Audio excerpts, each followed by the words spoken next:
Muy buenas tardes, mi nombre es Irene Lucía Hernández, soy docente y estudiante de la Corporación Universitaria Iberoamericana. En los siguientes minutos expondré una construcción histórica abordando momentos de nuestra historia como sociedad y personajes relevantes en la misma, que marcaron los marcos conceptuales en la perspectiva de género.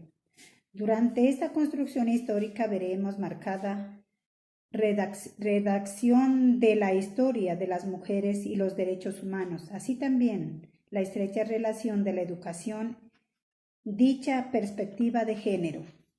Partimos el abordaje histórico desde la primera vez que fue utilizando el término género en contraposición al sexo.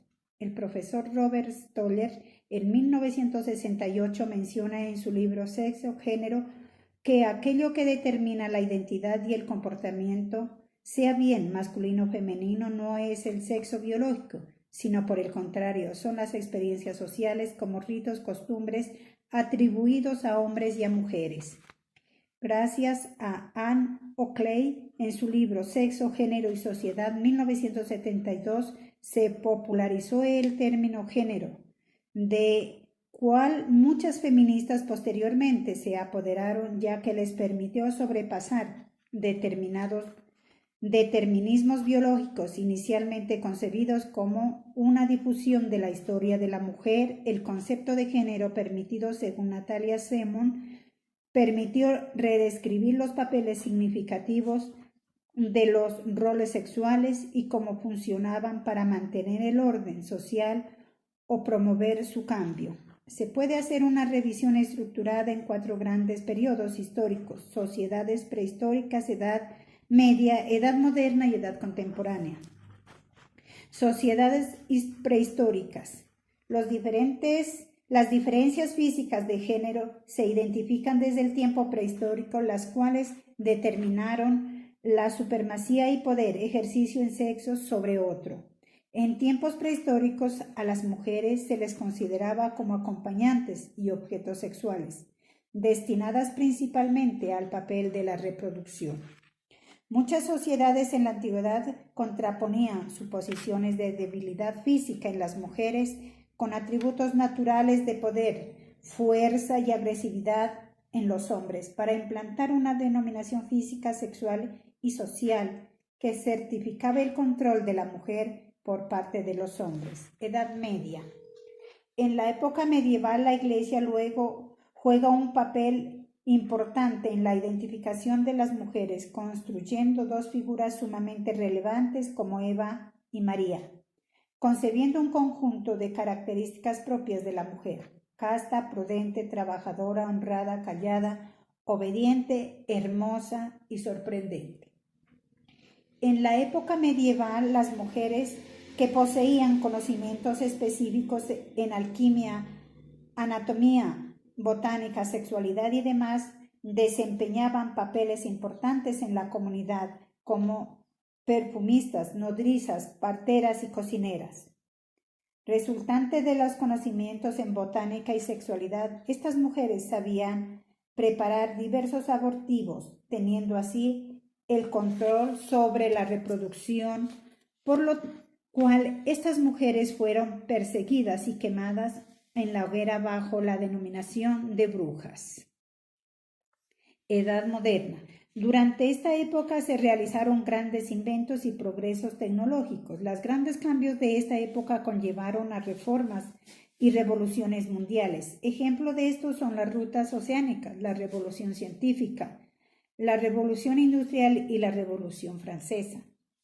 Juan Luis Vives, uno de los pedagogos más importantes de la época, también presenta marcados estereotipos sexistas en textos: La formación de la mujer cristiana y Los deberes del marido, en los cuales describe aspectos considerados muy conservadores, discriminatorios y falsos sobre el papel de la mujer en el ámbito familiar, social y educativo. Un siglo después de Juan Luis Vives, el filósofo francés Paulin de Barré escribió numerosos textos en defensa de la igualdad entre sexos, como El texto de la educación de las damas, en el que cuestionaba el sistema educativo que, según él, era injusto y discriminatorio para las mujeres.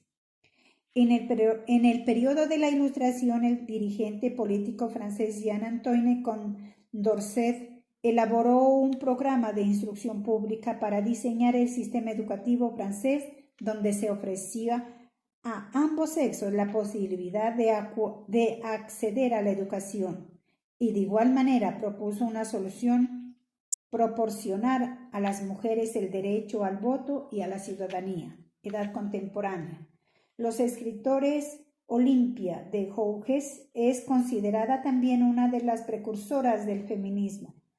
Fue fundadora de la Sociedad Popular de las Mujeres 1791 y precursora de la Declaración de los Derechos de la Mujer y Ciudadanía. En 1789, en respuesta a la Declaración de los Derechos del Hombre y Ciudadano, propuesta en la Revolución Francesa. La obra de Jean Rousseau, El Emilio de Educación, tuvo gran influencia en las ideas y políticas de los siglos XIX y XX. Rousseau sostenía que madres debían enseñar a las niñas a cocinar, coser. Las niñas debían abandonar los centros escolares a los 8 años. Una vez adquiridos los conocimientos básicos. Por el contrario, los niños debían permanecer en las escuelas para aprender matemáticas y geografía. La escritora y feminista inglesa Marion Wollstonecraft, 1759-1797, criticó fuertemente la obra de Rousseau, sosteniendo que sus argumentos son pretenciosos al decir que la mujer, por su naturaleza femenina, debían de obedecer, que la sumisión debía inculcarse desde pequeñas. Una de las precursoras del feminismo contemporáneo fue la pensadora y escritora francesa de ascendencia hispano-peruana, Flora Tristán.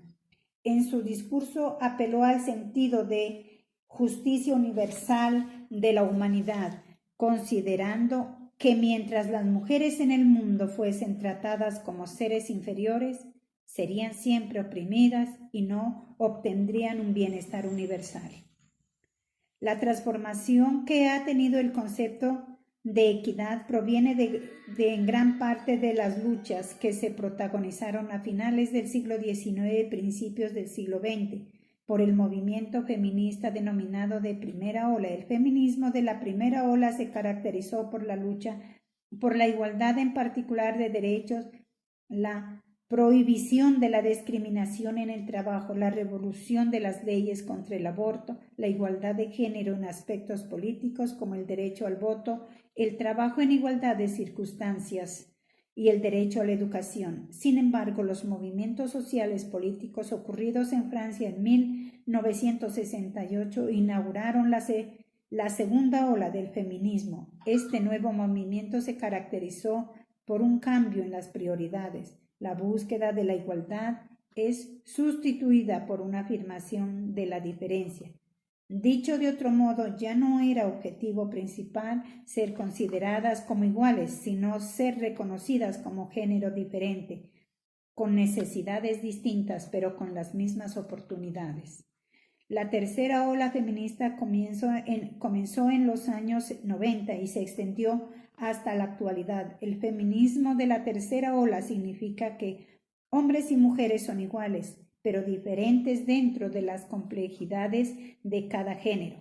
Finalmente, la igualdad de género significa que la mujer y el hombre disfruten de la misma situación y que tienen iguales condiciones para la plena realización de sus derechos humanos y su potencial de contribuir al desarrollo político, económico, social, cultural y beneficiarse de los resultados. Gracias.